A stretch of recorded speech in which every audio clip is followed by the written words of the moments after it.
intuitive sense of how optimization works rather than just, explaining basic tools you can use. Don't worry though, I will be going over some tools too. This is actually part of an internal presentation I gave to our own engineers at VRChat, but I've retooled it a bit to focus on stuff creators can focus for. Results will be similar between platforms. I'll briefly touch on how things are a little different between when you're targeting Quest, but most of this will cover just about everything.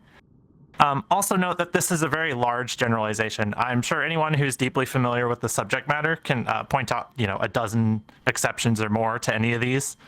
But also, just so you know, I will be trying to ram through these pretty quick, so there will be a bit of time for Q&A at the end. And there's also a Discord channel, so if you have any questions there, bring them up. We'll try and read them out. All right, cool. Oh, that's not working. Here it goes.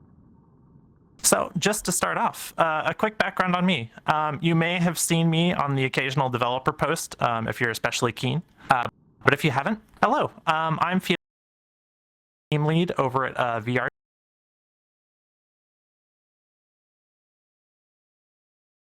Last year, after many plugin for optimization. You may have heard of it, Cat's plugin, no relation. I'm also, as you may have noticed, exceptionally furry. I have been since I was at least 6 years old. Pro tip, if you're going to come up with a screen name that will stick forever, don't misspell feline. I did that. Don't good. This is actually my first foray into the games industry. Up until here, I was a more general optimization engineer working at various companies and just about every part of the stack. So first thing I want to introduce is what I like to call microseconds per animal. So frame rate is pretty hard to get a sense of intuition for how much fixing up your avatar will actually impact the overall frame rate. A lot of this is because we try to rely on FPS to explain whether or not an avatar is performant, but FPS is kind of the opposite, or rather the inverse of what you need. Instead, you should be thinking about things in terms of frame time, the actual milliseconds and microseconds you have to get in and update the game logic, play player voices, animate everyone, render the scene, just about everything. I'll be digging into what makes up the frame time in just a little bit, but this is just an illustration to give you an idea of where the impact actually lies. Oh, am I on the wrong?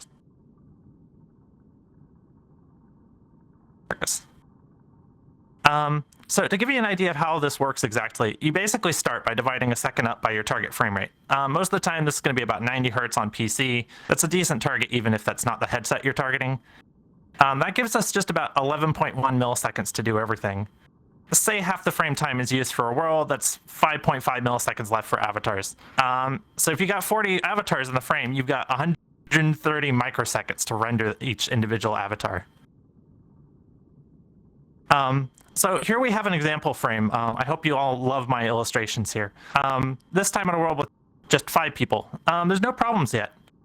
We're rendering just fine, even if your avatar is taking up half of what everyone else is combined. Note that we're covering the application itself here in the world time, networking, voices, everything else that's somewhere in that chunk.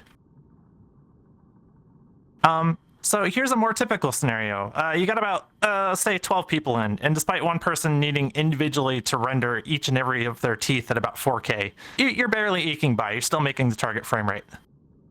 Note at this time that little fluctuations in what you're looking at can put you over the budget, causing inconsistent judder. That's often worse than just a consistently low frame rate and can be quite nauseating. Sorry, this is having some trouble. There we go.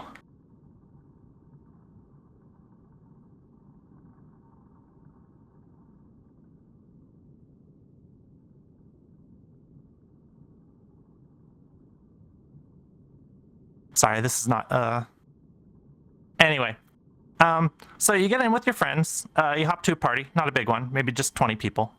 And oh no, that's one too many tables. On most platforms without reprojection, this means your next frame will have to be somewhat smeared to reach the next frame target. The world starts shaking, you get that weird motion reprojection jiggling everywhere. It's just not a pleasant experience.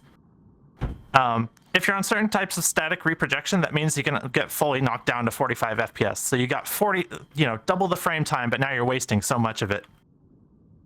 To give you an idea of how close this can be to reality, here's some actual captures from the OVR metrics tool. If you have a Quest, you can install it on it yourself and capture frame times. It's difficult to capture CPU frame time in a meaningful way, but this shows exact results for GPU frame time, jumping around between a few different worlds with a couple avatars of varying optimization levels. Sadly, I didn't have a super unoptimized avatar on hand, but even the little differences show up here. On PC, you can get something equivalent by installing MSI Afterburner for GPU frame times on desktop, or SteamVR for just sort of PCR frame times in general. So what's in an avatar?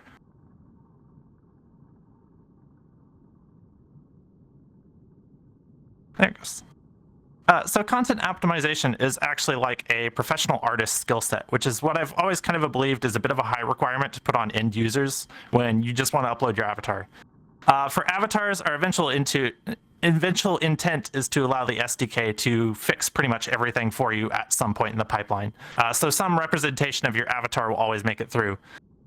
Conversely, for worlds, we pretty much only expect that kind of the original content creator will be trying to upload it, so it's a much higher barrier to entry. Unfortunately, the flexibility there means it's much harder to actually give people a ranking. So it's best to get as much background in as you can and, basically check your work.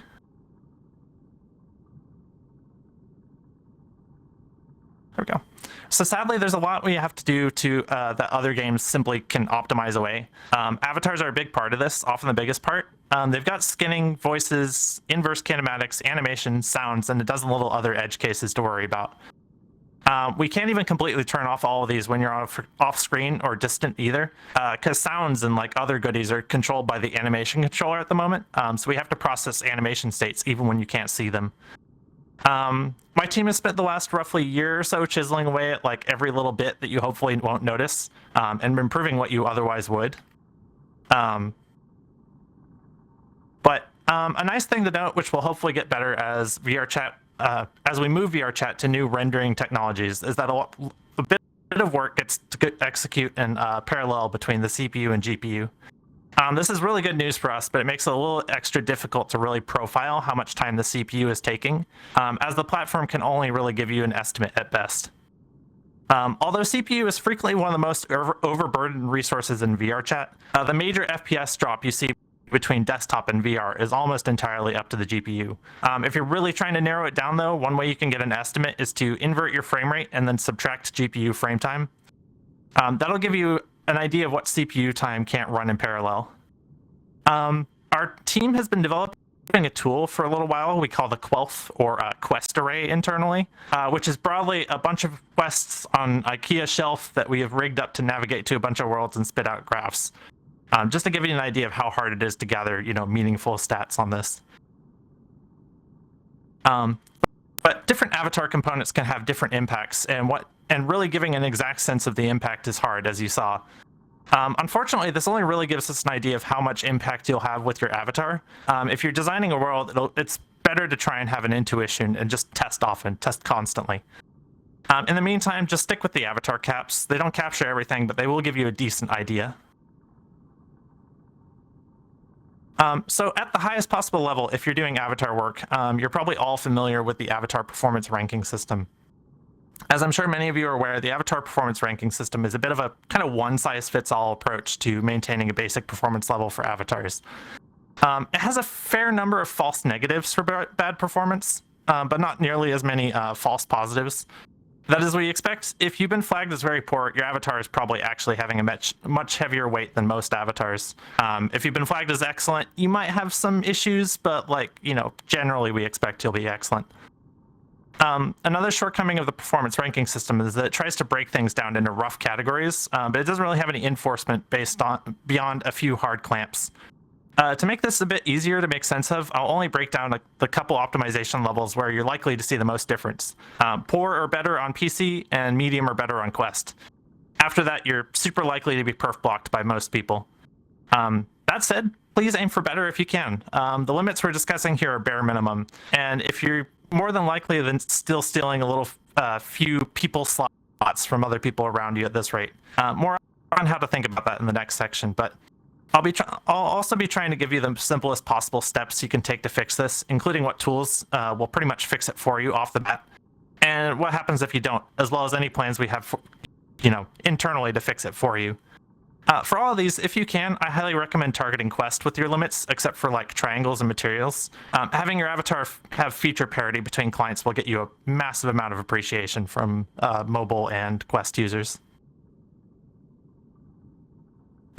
Triangles are sort of unintuitively expensive.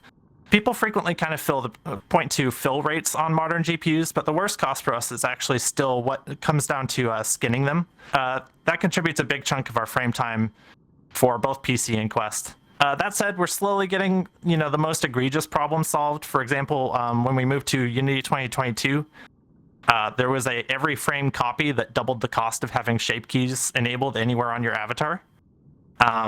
So what happens if you don't optimize? You're blocked. What do you do about it?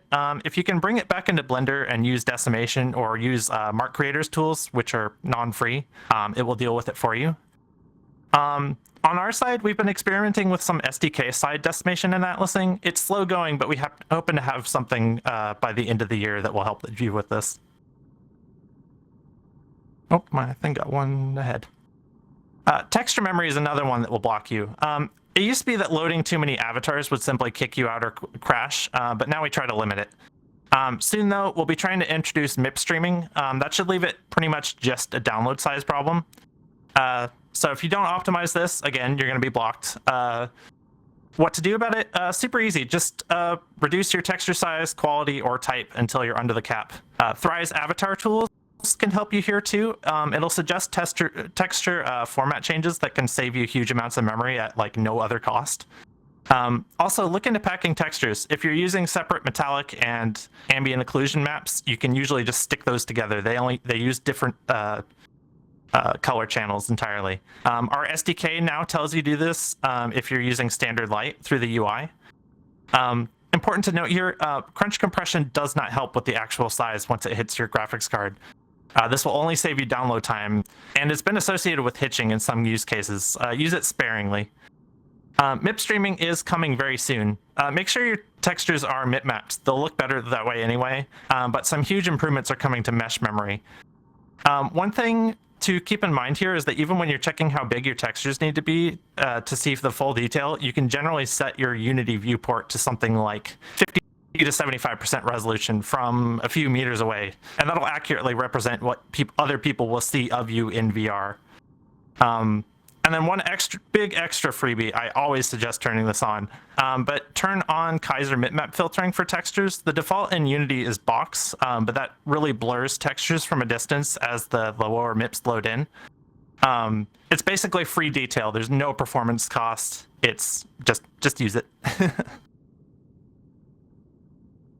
What about skin meshes and basic meshes, as well as just material slots in general? They're a pretty big concern. Each one of these requires the CPU to tell the GPU to render something, which is called the draw call, which add up pretty quickly. They're a pretty significant part of GPUs or VRChat CPU costs. If you have a bunch of materials using the same shader, try to combine these. Some off-the-shelf tools can help you. Can also do this for you. Again, Mark Creators tool can do this, but it's not free.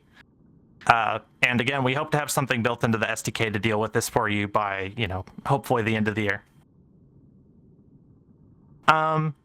Bones. Bones aren't actually that common of a case for getting rejected, as usually you end up with what the avatar creator aimed for and nothing else. Sadly, they're another blocking feature. They're really difficult to optimize for. If you have too many bones, you will get blocked over the levels. If you have bones that are completely uninvolved in the avatar animation, they're non-skinned, you can manually delete them from within the hierarchy in Unity to get some back, but really the best recourse of action is to bring it back into your 3D modeler.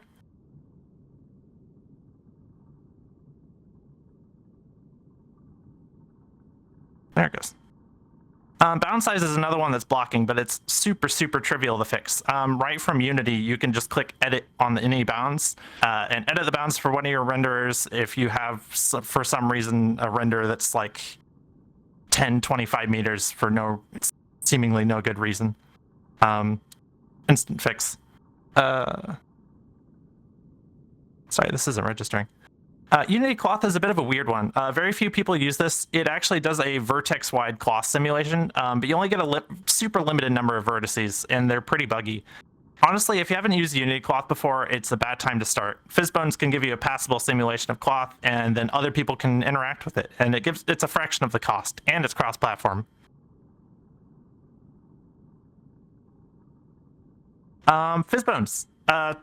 Truly the cornerstone of avatar interaction these days. Going over the cap will cause all your fizzbones to be stripped, so it's a really good idea to keep within a reasonable limit. Honestly, though, the limits are super generous. If you run right up against them, you can kind of add individual end bones to the exclusion parameter to slowly kind of cut down to fit inside of any limit. Other cornerstone, contacts. Highly suggest keeping your contact limits to within what works on Quest, since cross-platform interactivity is a huge benefit. But honestly, it's still pretty hard to hit the ceiling there, especially on PC.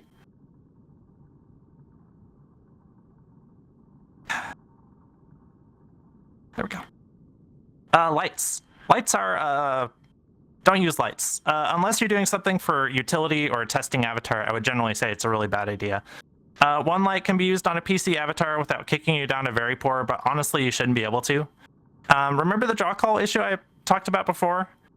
For each light in the scene, every single material in the scene in range gets an additional draw call to calculate the light's contribution, with some exceptions. This is because we use what's called a forward rendering pipeline in VRChat. Our setup is optimal for few lights, but starts to quickly get expensive for more.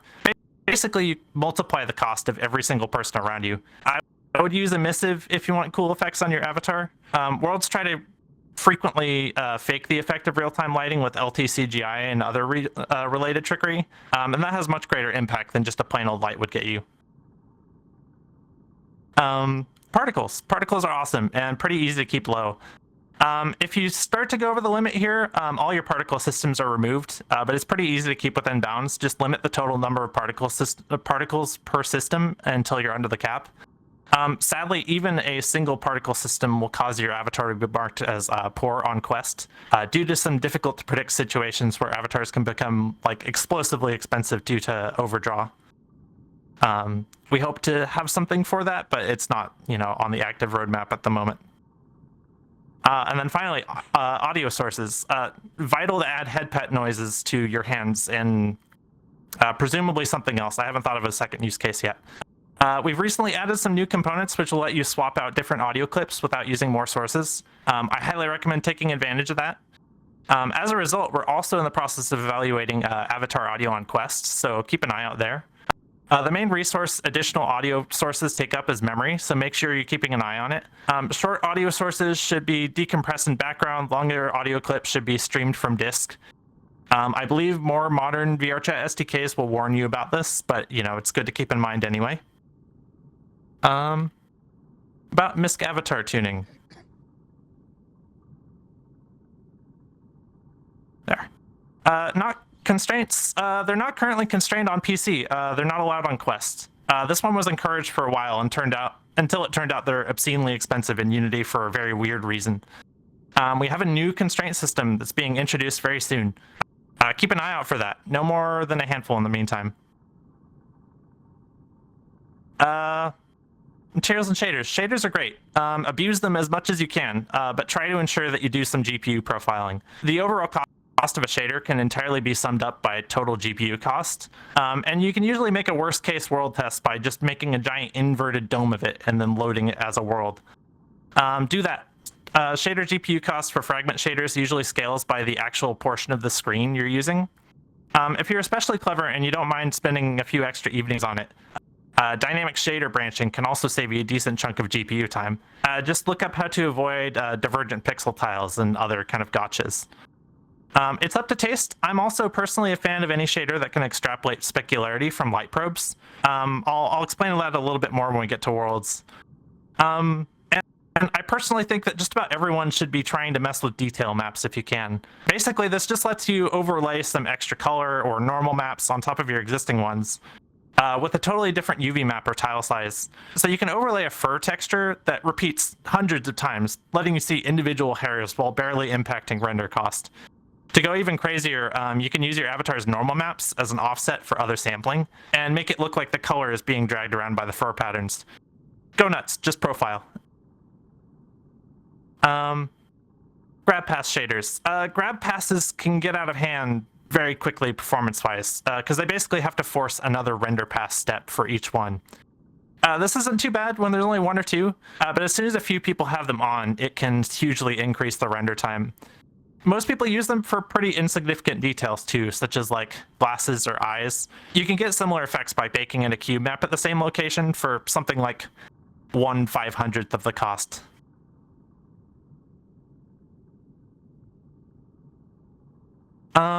Animation layers. The animation system in Unity actually scales surprisingly well, but if you're keen, there's some additional steps you can take to squeeze the last few % out of your avatar.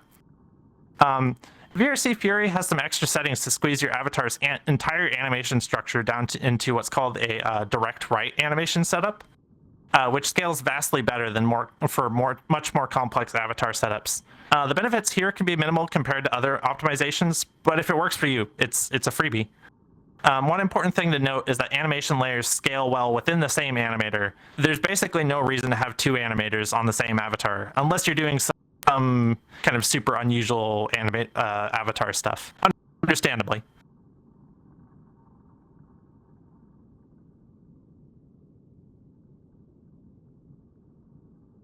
Sorry, it doesn't want to accept my input here.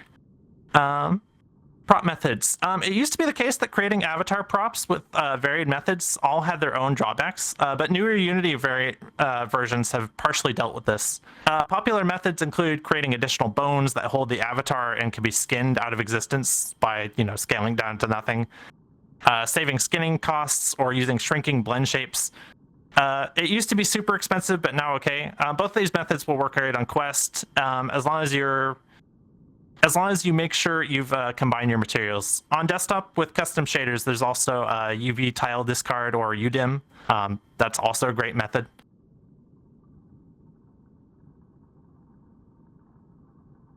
Blend shapes are stored pretty efficiently in GPU memory nowadays. They used to be much worse, but they also use GPU time to animate for any that's active, even if it's on all the time. VRC Fury also has a prefab that will bake your current blend shapes into your base mesh on upload and get rid of any hidden ones. I highly suggest it. It's another free upgrade.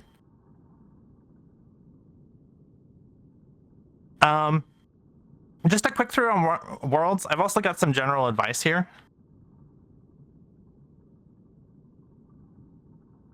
Lighting. Lighting is pretty much what will push your world. It's worth spending a decent amount of time on it. Nearly all of the lighting in VRChat is baked in. True real-time lighting is rare. We've gradually been encouraging methods of baking lighting that take advantage of light map specularity. They use some math trickery to basically encode a light direction and spread into every pixel on a light map surface, making your worlds look real-time with almost no cost. Support for that is coming in standard light very soon. Keep an eye out. There's one significant blind spot in Unity's lighting model. All specular light is supposed to come from a mixture of specular highlights, which are from real-time lights, and reflection probes, which are baked. VRChat rarely uses real-time lights, though. There's a sort of hack you can do to make up the difference, one which I intend to include in the SDK at some point, which is called specular reflection probes. This basically just draws the reflection highlight right onto your reflection probes, so as soon as you get them with no cost. Worth a shot if you have a lot of lights without, real emissive objects near them. It can add a lot more life to your worlds, essentially.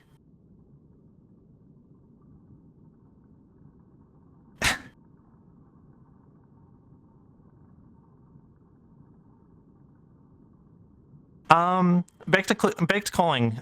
Baked occlusion culling is one of the biggest ways to make a much more performant, larger world, but Unity's version of it can be quite heavy on the CPU.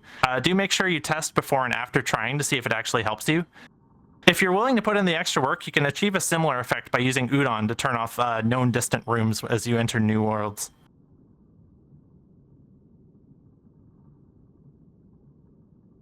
I think it's trying to hit my overlay.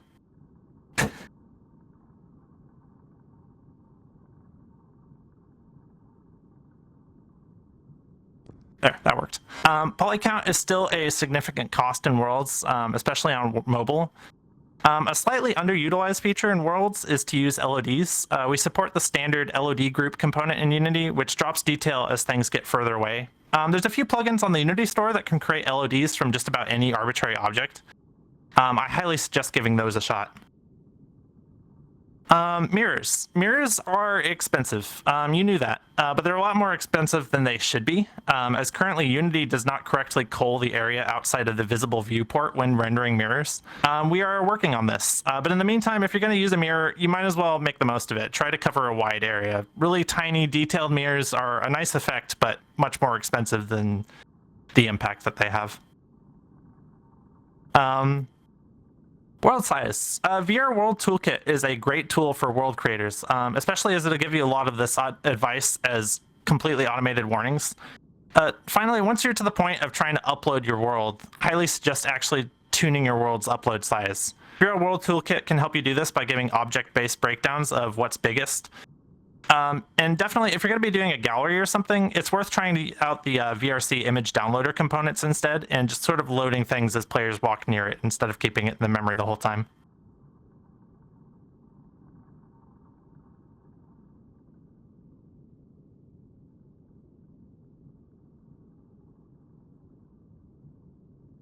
Speaking of size, stochastic tiling. Another thing that we're hoping to introduce in the coming months is a render method called stochastic texture tiling. This breaks a texture with no discernible repeating pattern down into hexagonal tiles, which are measured in random ways in every direction.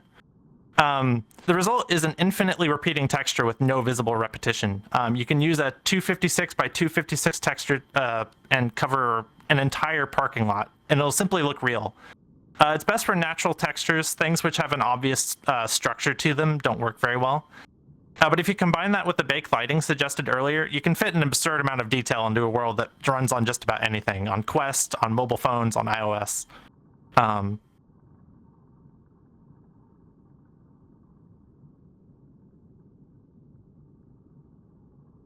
Now, since I have some extra time here, I'm actually going to be bringing back some stuff I covered in the original internal presentation. It helps to keep this in mind if you're designing Udon, as well as help break down frame time a little more into meaningful units.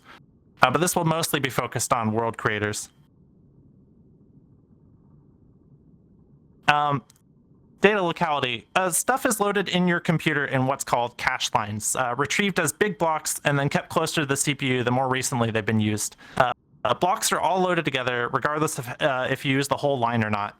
Retrieving stuff from memory is the real expense here. Running stuff on the CPU itself is super fast. I've scaled everything up here to human-readable terms. So in essence, if you're doing something on the CPU itself, it takes about 5 seconds inside the cache, or inside the registers, like, grabbing something on your desk.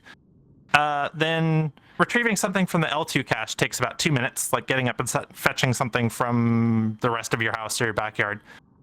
Getting something from actual onboard memory takes a whole 27 minutes, like getting dressed, driving to a store 10 minutes away and back.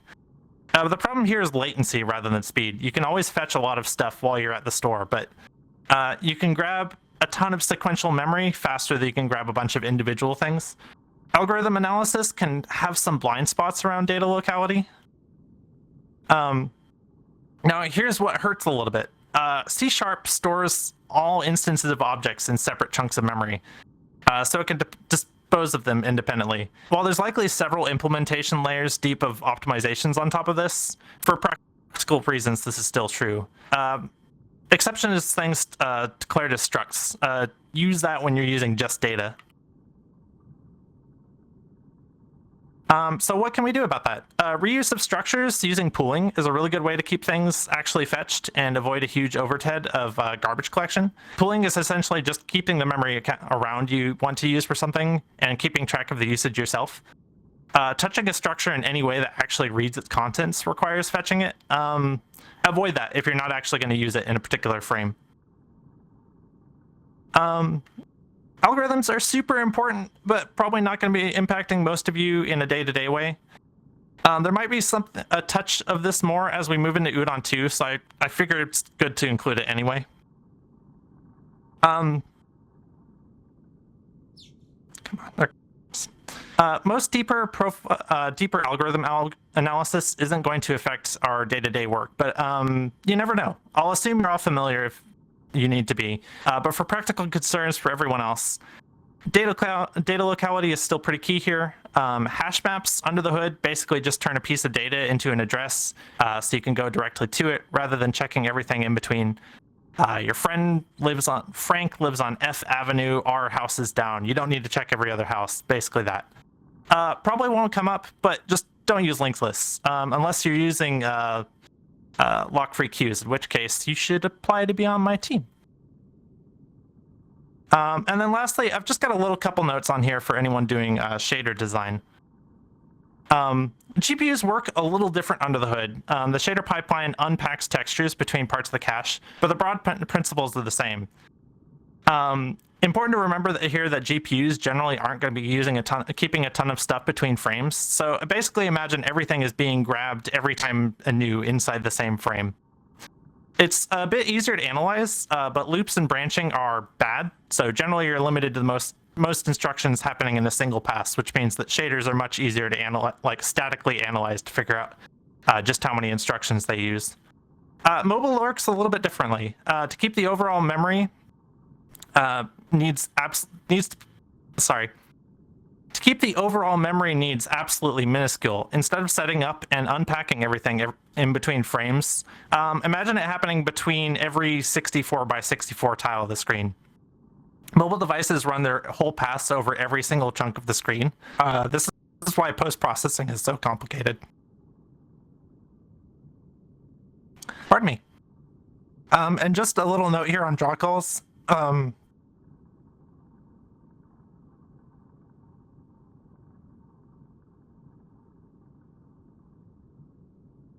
Sorry, I should pause for breath more often. Just a little note here on draw calls. Although they're technically a CPU thing, basically it's a draw call is telling the CPU telling the GPU to do something. It has to do at least one of these for every material in every frame. Unity has a number of ways to batch these including static batching and instancing. In a practical sense, you just need to make sure that your static stuff is batched. Instant stuff is low poly because the instance data is the vertices itself. And then finally, we should have just a little bit of time left for questions. There will also be a channel up on Discord. Feel free to ask me just about anything in there. My throat is really dry. I'm going to go fix that real quick.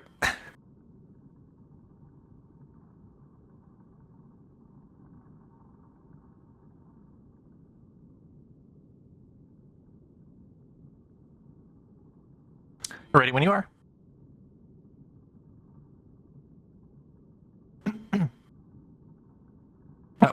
Tupper, you want to go first? Oh, goodness. Hello! One question I have in particular with you mentioned CPU caching, and I really appreciate the kind of human scale of that. It's a really good approach of explaining it. As many VRChatters have been discovering, like a large level 3 cache, especially on the AMD X3D CPUs, is like really beneficial not only to VRChat, but lots of Unity games. Why? Like, we have benchmarks, but no one really has like a great idea why. So that's essentially what I covered. The C# keeps all of its objects in like separate allocations. So most things, if you're putting something together in C++ or C or any kind of low-level language, if you want 200 objects or something, they're in a giant row, and when you want to pull up that row, you just take the whole thing as one giant bundle. So it's basically just a box of that object. C# is like if you have a list of objects, like if you have a list of places where things are in your house and you have to go and find each individual one of them and grab them from a box. So the L3 cache lets it keep it closer to the register of the CPU, but you still have to go retrieve all of those each time.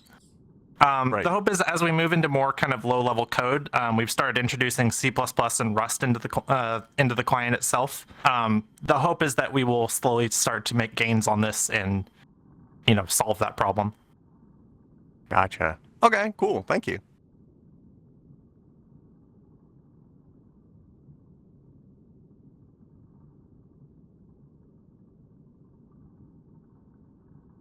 All right. Got some questions queued up? I see we got about 13 minutes left. Yeah, hello. Yes, I have a question here from Ellipop. If VRChat did start evaluating world performance, what would be some of the things to look at, such as ranking by real-time lights or anything else? It's a little bit too open-ended, so we really give world creators as close to bare metal Unity as we can. So you can do just about anything with it. In general, I would avoid real-time lights at all. It would be nearly impossible to put like a static ranking on it the way we do with avatars, because avatars have a basic set of things, and you can expect that they're gonna maybe at worst use all their features at once. But worlds will be using it, toggling things in and out to make sure that performance is better. So we really can't statically analyze them. That said, we're trying to introduce as much into the SDK as we can to make it easier for world creators to create performant content. And hopefully eventually be able to give some easy ways to test it rather than having to run your own profiling. Alrighty. All right. Next question here from Snowderg. Mentions that one of the main reasons that avatars go very poor is having to add everything to your avatar when it could be a separate asset. The question is, does VRChat have any plans for an avatar props or equipment system in the future, or what would be some ways to mitigate that? I don't think we have any concrete plans for props. Obviously, we've been toying with it, but like, you know, we need to make sure we have it right before we kind of roll it out to people. As for creating your own props, atlasing will help. We hope to have some way to have like individual toggles with like the auto atlasing that we're hoping to introduce to the SDK. But yeah, in the meantime, unfortunately, the burden of the work is on the end user. I see. Here we have Toastador asks, what's the difference in performance of a UDIM tile discard versus a toggleable skinned mesh? And adds that they use UDIM tile, but doesn't it technically show the mesh at all times versus actually hiding it? Yeah, so this UDIM tiling offsets the cost onto the vertex pass of the shader. So essentially, it passes things in and tells it, hey, I want to draw these triangles. I want to draw them negative infinity far away. So most GPUs are smart enough to realize, oh, I don't actually need to draw that, and then we'll skip the fragment pass. In either case, it's mostly just a vertex cost that comes up. Because it goes completely off screen in both cases, the fragment pass, which is the pixel drawing, doesn't have to come in. So it's, like I said, it's a little bit splitting hairs nowadays. It used to be a huge difference. But avoiding the extra draw call is definitely worth it. Those are still it puts a little bit more work on the GPU, but takes a lot off the CPU, which is the hugely constrained thing at the moment. Let's see. We have. Can't believe I said bigly. Question from Cytherus. Is there any benefit to texture atlasing over multiple toggled props on worlds? It really depends. So it's actually best to have both. You can have, I think with static batching, it manages to squish everything into one draw call where possible if it has shared materials. So with worlds, you want to use static batching as much as possible because it will only render the geometry it needs and only uses the one draw call anyway, or at least whatever the minimum number of draw calls is to cover whatever materials you have.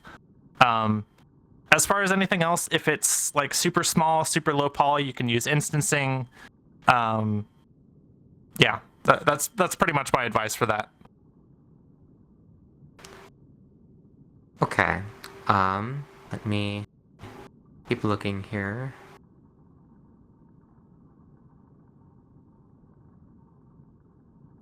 Does VRChat... so this is a question from Dark on the Q&A.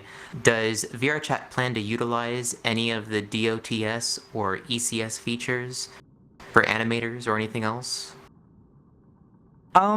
I believe those are the new Unity animation systems. I haven't personally looked into it, but I think obviously, at some point we have to start looking into them. We don't really know what we're going to be doing there immediately, but obviously if there's huge gains and we can move into it easily, we will definitely be looking into it. Okay. A question here from Oski. When an avatar is not being rendered, but it is in the scene, is it still held VRAM?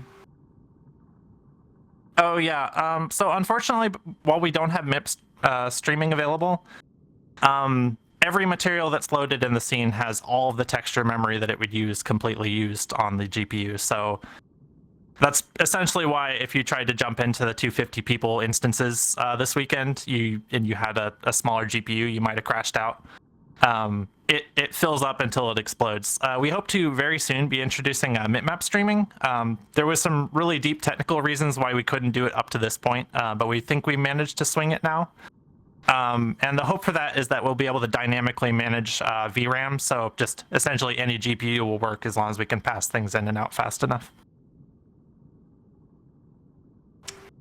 Okay, very cool. Question from Nikki. This might have been something that was answered previously. Will there be profiling tools, something to test in Unity or in VRC, how each change affects performance? There's a handful of tools you can use already for kind of an end user profiling. Like the OVR toolkit, as I mentioned, is great for if you have a Quest. If not, you can use MSI Afterburner. We want to have some sort of deeper profiling. I know you can break it into the Unity editor if you have the current SDK and have the world simulator enabled. That won't give you a super good overview, but it will give you an idea of where the probably problem areas of your code might end up being. But yeah, I don't think profiling realistically with the client and then getting back is something that we're still solving internally. But if we come up with a perfect solution, we will hope to release it to users. Alrighty. Question from Okari. Regarding the shader portion, does that mean child material instances with only parameter changes don't render on the same draw cells? I do believe it needs to be a different draw call. I would need to double check on that. I haven't toyed as much with instance materials yet, but oh no, wait, I do know this. So it's specific to the shader. The shader has to specifically implement different draw call instanced properties. And if you do, then you can make it to where it's instanced over everything in the scene and uses different things. Usually this is only for very small things, otherwise it gets very expensive. So like if you want to change the color between a bunch of different materials or something. I know this is frequently used for fonts and like UI rendering. I think there's some like kind of hidden costs when you try and do it with like different textures and things like that. All right, question here from Istrel. For clothing toggles, is it better to use separate object toggles or blend shape scale to 0 toggles? Are there better ways to make toggles? As a second question. Again, it's like kind of splitting hairs at this point. It used to be far, far, far worse to use the blend shape thing. So the expensive blend shapes actually scales with how many vertices are being animated.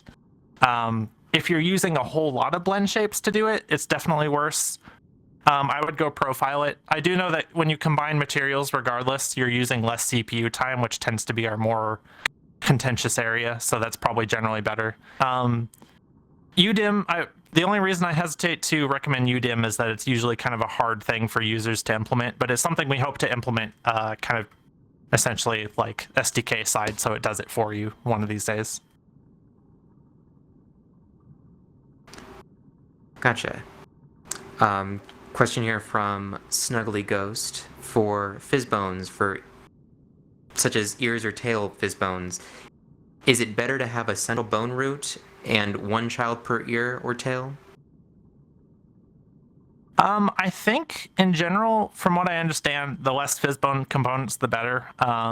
Internally, we have some like really complicated native processing that goes into fizzbones, so I think they actually kind of all get poured into one area together. But I think the main reason that they get more expensive if you have more fizzbone components is that every frame we have to go and check if all of them are still active.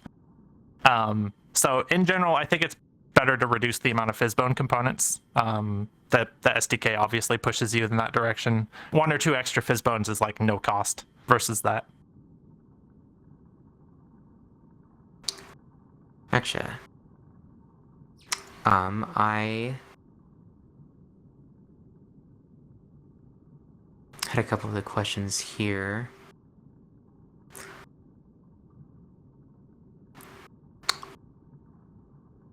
Feel free to keep asking. I will keep answering them after the panel. And I apologize for my my stream setup messing up here because my overlay kept grabbing the input when I was trying to switch between the two. Okay, no worries, no worries. So I 2 questions here. One from Stumpy Orange Cap. Will VRChat support Magic Cloth? And then another one where Kratavir asks, will VRC support FSR or the like? I think they kind of meld it together. Magic Cloth. I'm not actually familiar with that one. I believe that's like a third-party company that does a specific type of cloth. We've toyed internally with our own kind of cloth rendering, but obviously Fizzbones is the way to do it right now. You know, more updates if that comes out. As far as FSR, we have tried specifically to implement that because, you know, it would be a huge boost for desktop and VR users. Unfortunately, it's kind of something that's internal enough to Unity that it's very difficult to do without breaking the rendering ordering. Because it's essentially like a post-processing pass that has to happen between most of the rendering and then kind of any post effects, like any bloom or anything like that. And the main issue with it is that with, you know, if we had access to Unity internals as deeply as we do with some other things, we would be able to kind of hijack the render process and take whatever frame comes out and then pass it through the FSR before we add the bloom and everything. But because we kind of hand everything over to end users and world creators, we don't have quite that much like ability to hook into it. I think there's some plugins and things we've been investigating, and then we've also been working with our own kind of like our own Unity folks to do that. But it's still it's non-trivial, unfortunately.